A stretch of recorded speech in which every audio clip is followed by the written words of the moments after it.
Hello. Hi, Hi, Will. Will. How are you? I'm great. Thank you very much.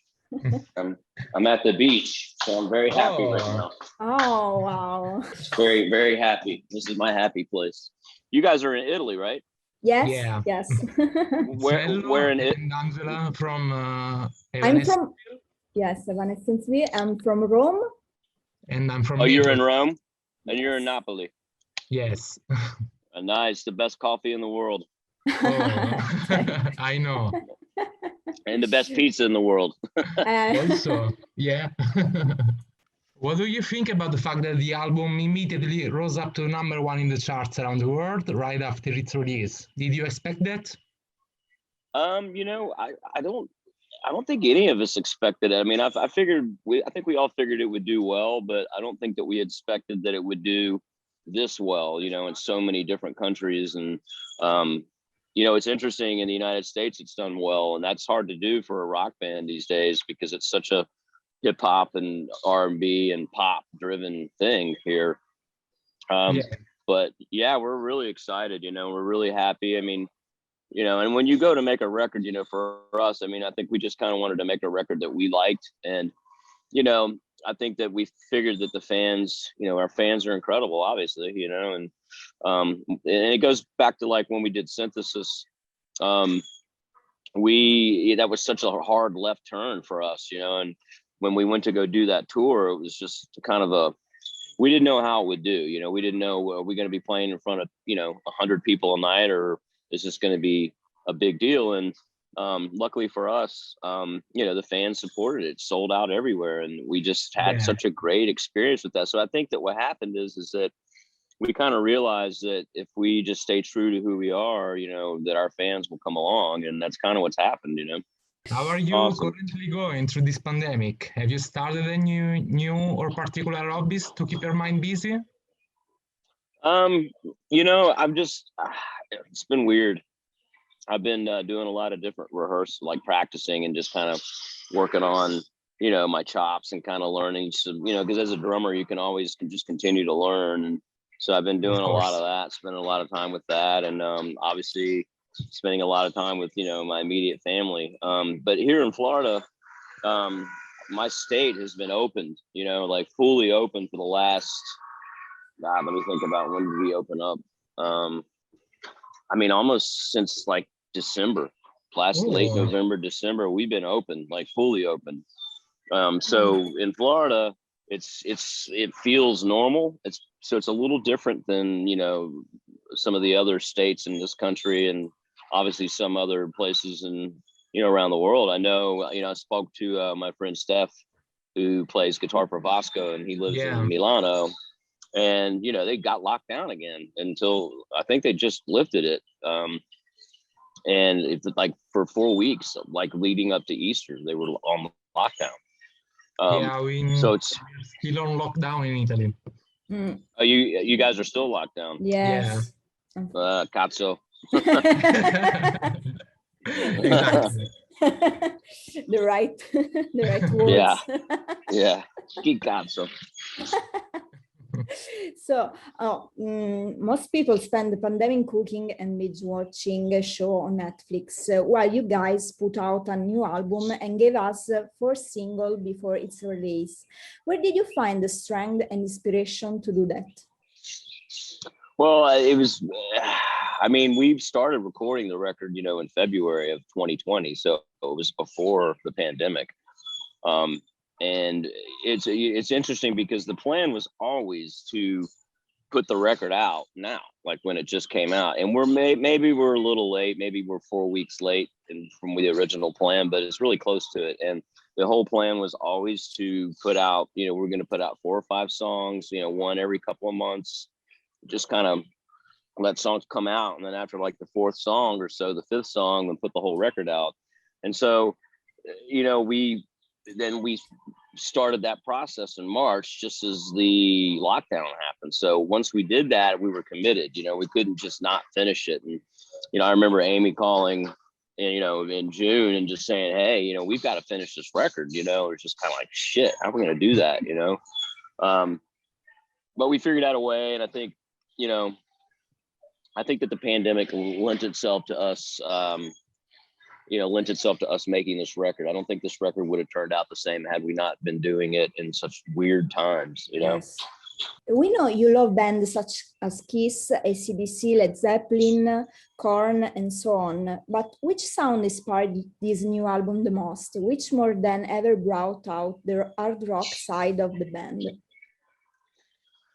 God, I mean, that's a really hard question to answer because we're so influenced by, like we all have different influences, but we also have a lot of the same influences. And I know kind of leading up to this record, when we were on tour together and stuff like that, I think that we were listening to the last Korn album a lot, the newest one that Nick Raskulinecz did. We were all really enjoying that record and listening to that. And I think that kind of inspired us, to be a little heavier. And I think that, again, like we took that hard left turn on synthesis. And so it kind of came a thing of like, let's strip it down, let's really strip this down to what it is, the core of it, which is, obviously Amy's vocal, drums, bass, guitar, and some piano, and we just kind of, let's make it simple. Let's not make it to where there's drums, bass, guitar, vocals, piano, orchestra, programming. It's just like, let's strip it down, and I think that that comes from, again, listening to some Korn, listening to some Deftones, listening to some things like that are simpler. And I think that's why this record came out the way it did. I mean, I think it's a simpler record in terms of the sonic design. Is there any song of The Bitter Truth that started from one of your drum beats? Which one you are most attacked of or proud of? Yeah, actually, The Game Is Over started from a drum beat. It actually started from I was playing I had an electronic kit, and with the electronic drum kit, you can have like EDM type sounds in it, or it can sound like a regular normal rock and roll drum kit. So I actually had it on one of these electronic sounds and started playing this little passage, just goofing off. And Tim was sitting there with me at the same time. We had just kind of gotten set up. It was just, at that point, it was just me, Tim, and Troy and Amy in Nashville. And he just started playing that intro bass line. And as he was playing, I'm like, God, man, that reminds me of this, the singer from ABBA. Her name was Frida. Yeah. And she had a song called, there was a song called There's Something Going On. Yeah. That that song. And so Phil Collins actually played the drums on that. And like, God, man, let me mess with this and see if kind of like a tribute to Phil Collins and Frida. And that's how that song came about. Now that you mention it, I will listen to the song again and see the correlation. Yeah, you'll pick up on it for sure. Yeah. And talking about the sound of the new album, is there any correlation between the anger caused by the political situation in the US, but in the world in general, and the pandemic also, with the aggressive sound that come out from some of the songs of the album? Oh yeah, absolutely. Kind of what I was saying before. I mean, I think that, part of the reason that this record is as aggressive sounding as it is because of that. Because the whole world was dealing with the pandemic, but then for Americans, we were dealing with a really horrible president, a really horrible person as a president and a leader. And then we had the whole Black Lives Matter thing happen as well. So we had three really shitty things going on in our country. And it just, for a minute there, just felt like we were falling apart. And I joke around, like, because, obviously I spent a lot of time in Italy and I have a lot of Italian friends. And, everybody knows that the Italian government is inherently corrupt, and crazy. And so I joke, I'm like, so my Italian friends, my Italian manager, Alberto, he's like looking at me going, like, I know we're fucked up, but what the fuck is happening in your country? And it's just like, it's like when the Italians are going, man, your country's fucked up. Something's fucked up. It's like, That's true. That's true. Did you enjoy the experience of writing and recording the Use My Voice video? And was it difficult to find the courage to expose yourself politically with this song? It's like that's a good question. I think that I personally have always tried to stay out of politics in terms of being public, making my opinions public and stuff like that. But I think that for Amy, and then we follow. It's just for Amy, it became too much to not say something. It became too much dealing with this horrible president, dealing with the Black Lives Matter thing, and just this political polarization that was going on in our country, to not say something. And I think that I'm glad that we did. I'm glad that we took that and made something of it. And I think that it did make a difference in terms of getting more people to vote and to make a change that we just made. Obviously, we have a much better new president, and I think that helped a little bit. In regards to the video, I mean, again, it was just kind of like making a statement about not maybe in the video, maybe not necessarily focusing on so much on how fucked up things are, but really more focusing on like, hey, we can change this. It doesn't have to stay like this. And I think that was more of the message of the video, is like just coming together to make a change in a positive way. And that was definitely more of the idea of the video. You also created a new anthem for the fans. I also wanted to ask you, This year, it marks your 14th year of activity in the band, as you entered Evanescence with Troy in 2007 during the promotional tour for Todd. Looking back to that moment, how do you see the evolution of your artistic path in the band? Well, I mean, wow. I mean, we've come a long ways, when Troy and I were initially brought into the band, at the time I was playing with Vince Neil, the singer from Motley Crue. And I remember speaking to Amy. I mean, it was the weekend that she and Josh got married, and she basically said, look, I just need a drummer and a guitar player to finish this tour. And she very honestly said, I don't know if I'll ever do this again. But I need somebody to finish this tour. And at the time, I think there were like 7 months left, I believe, in the tour. And so we just basically got on board, and our idea was like, look, she's had a really not great time with the former members. Let's try to show her, how it can be. And, and then we finished that tour, and we sat for 5 years. I mean, I didn't sit, I went and played with a bunch of other people, but not knowing if we would ever come together again. And then when we finally did come back together,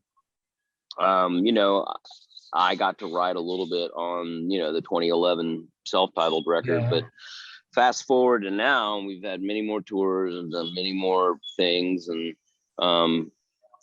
it just gotten to know each other much better. I mean, when you're writing and doing stuff like that, it's kind of an intimate thing, and there has to be a level of trust and a level of respect in order to do that together. And I think that now that we've been around each other long enough, we've developed that respect and that trust. And so for this record, myself and Troy and Tim, we wrote a lot on this, and that was just a really, really wonderful experience to be, to be such a large part of making this record, and I think that if you get the right group of people together, it's strength in numbers, and I think that the band sounds stronger and is writing better music than it's ever written.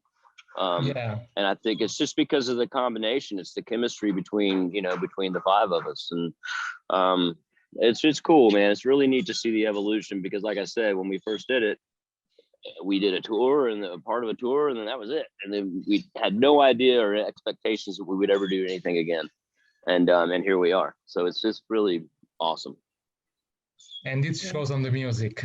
Yes. Thank you. Totally. Yeah, we're feeling it. Talking about your artistic path, from playing from Vasco Rossi to your tours with Steph Barnes and Golinelli, you spent a lot of time here in Italy. Tell us something that you treasured of this experience and of Italy as well. Oh man, I mean, everybody knows this. Italy's like a second home to me. and maybe at some point I'll move there. I don't know. There's something, you know, from playing with Vasco to just doing the tours that I've done on my own with Steph and Gallo. I mean, just there's a passion of the Italian people that is just so incredible. And it's not like that anywhere else in the world. And I've been around the world, and I don't know of another country that has a society that's built the way the Italians are. And it's just, there's so many things. I don't even know where to begin, you know, from the coffee and pizza in Naples to the steaks in Tuscany to the wine, you know, it's just like I love it there, you know, to the sea, to whatever. There's just so many things I love. We missed you in Italy. Hope to see you very soon here. Yeah, I'm hoping to get back. I want to so bad. I talked to Steph and our manager about maybe trying to do another BGH tour in Italy in summer at some point, but I think it's just going to depend on what happens with the vaccines, you know. Yeah. So hopefully, if we're able to do it, we will do it. We will be there. Hope to be there too. Yeah, nice. We all remember what happened the last time you played together on stage, Ozfest. How did you experience that particular moment? What message did you want to send by including the battery on fire in the chain video? Oh, you're talking about Not Fest in Mexico? Yeah. Yes. Yeah. So, you know, I mean, I look back on it now and it's just such a bizarre experience, you know? I kind of laugh. I'm like, wow, that happened. You know, what can you say about that? I mean, you know, look, it's unfortunate that there was a small group of people that ruined it for everybody, you know, and it's unfortunate that happened. It's a really shitty thing. And, you know, to the people that did it, you know, I don't have anything to say to them. I don't care, you know. I hope they're happy, you know. But to the rest of the people, I still love Mexico. I still love the Mexican people. I still love going to Mexico, you know. And if the people that did that's goal was to try to, you know, detour that or change how we feel about it, well, they failed. So fuck them. Yesterday has been announced that the Worlds Collide Tour has been postponed again, and we can wait to see it next year in Italy. Any anticipation on what we can we expect? Any chance of collaboration with Temptation on stage? Well, I think one thing is that we're dying to do this tour because it's the biggest stage set and the biggest production that we've ever had. And we haven't, you know, it's like for me, I've always been like, you know, I've been into bands like Kiss and Slipknot and bands that Alice Cooper that have these really massive stage shows and these big productions. And so for the first time, you know, Evanescence has something like that. And we haven't been able to use it yet. So, you know, we're looking forward to that for that reason. And we're also, as far as like a collaboration goes, that's a tough one to say because that stuff kind of happens organically when you get out there. I would think that there will be something like that happens. I just don't know what it would be and whose set it would be in. So I guess we'll just have to wait and see on that one. Maybe you can steal some of the fireworks that they also use on stage. Yeah, I mean, and that's the thing. Like we had seen within Temptation's show when we played a festival in Switzerland with them, and they have a great live show. I mean, they really kick ass. But you know, where they have a lot of fire and stuff like that, we didn't want to be. Ours is different. You know, we wanted to do something that was different from that. Just because you know that's what they're doing, so we wanted to do our own thing. I can't give too much of it away, but yeah, it's going to be neat, man. It's going to be a really, really, really cool tour. What songs from the Bitter Truth are you looking forward to play live? And what will be the most fun to play, in your opinion? God, that's a tough one. I mean, I love playing them all. But I think it's going to be really exciting, you know, the first show when we're able to play. Oh, God, man. Trying to, which one? Several. Broken Pieces Shine is obviously going to be really fun to play. Better Without You is going to be really fun to play. The Game Is Over. Yeah, I mean, it's going to be, it's, you know, it's going to be really hard to choose which ones we're not going to play, you know. It's So gonna be a I tough would, one. yeah, I would imagine, and this is something that I've always brought into this band, and have always just, once we were able to technically do it, it's like, look, let's learn all of these songs, and then if we want to, one night we can pull one out and put a different one in, you know. That way it's not the same thing every night, you know. So my idea, my goal would be to learn all of them, and then, you know, then at some point, you know, switch one out and put another one in, you know, and that way, you know, You we're can able to play all kind of of, them. yeah, we can play them all, you know. Will you have to make any particular adaptation to the new songs to play them live? No, I don't think so, because like a lot of, again, this is a much simpler record. It's a more organic sounding record, and like a lot of the electronic drum stuff that's happening on this record, I actually played in the studio. And like for me, you know, my drum kit, I have a full electronic kit within the acoustic kit. So I think that we won't really have to change much when we do this record live. I think that there's one song that's, I won't give it away, but there's one song that vocally I think is really difficult. And so I think that maybe that song we might bring down a half of the key. Not that anyone in the live, you know, in the audience is going to notice that, but that's probably maybe one difference. Arthur?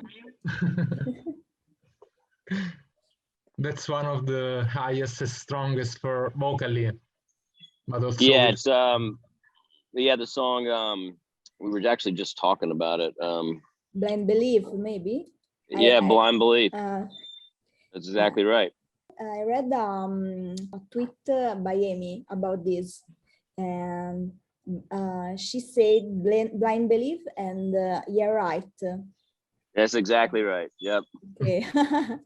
Okay. Yeah, those are vocally, I like to call it vocal acrobatics. It's like, that's, you know, she's really pushing a lot of air on those songs and those choruses. I mean, those notes are high. I don't know how she does it. We're glad she did. And Yeah, we it's wanted crazy. to close hearing from you something funny. If there is a particular story that makes you think about the moments of the Zoom calls with the band on the remote recording session of the album. Well, God, I mean, you know, think about this, you know, probably a year ago, March, I don't think very many people even knew what Zoom was. Yeah. And, you know, here we are now, everybody knows what Zoom is. And we just, I mean, you know, it's become a part of daily life. It's just the weirdest thing. Quite honestly, I'm ready to not know what Zoom is again. I'm ready for it to not have to do Zoom calls anymore and to do. I think our time is almost finished, but we wanted to thank you so much for giving us this chance to interview you. Yeah, hopefully see you guys in the summer with BGH. Definitely in 2022 with Evanescence, but hopefully sometime in 2021 with BGH. So fingers crossed, come. if you can see you soon. Fingers crossed.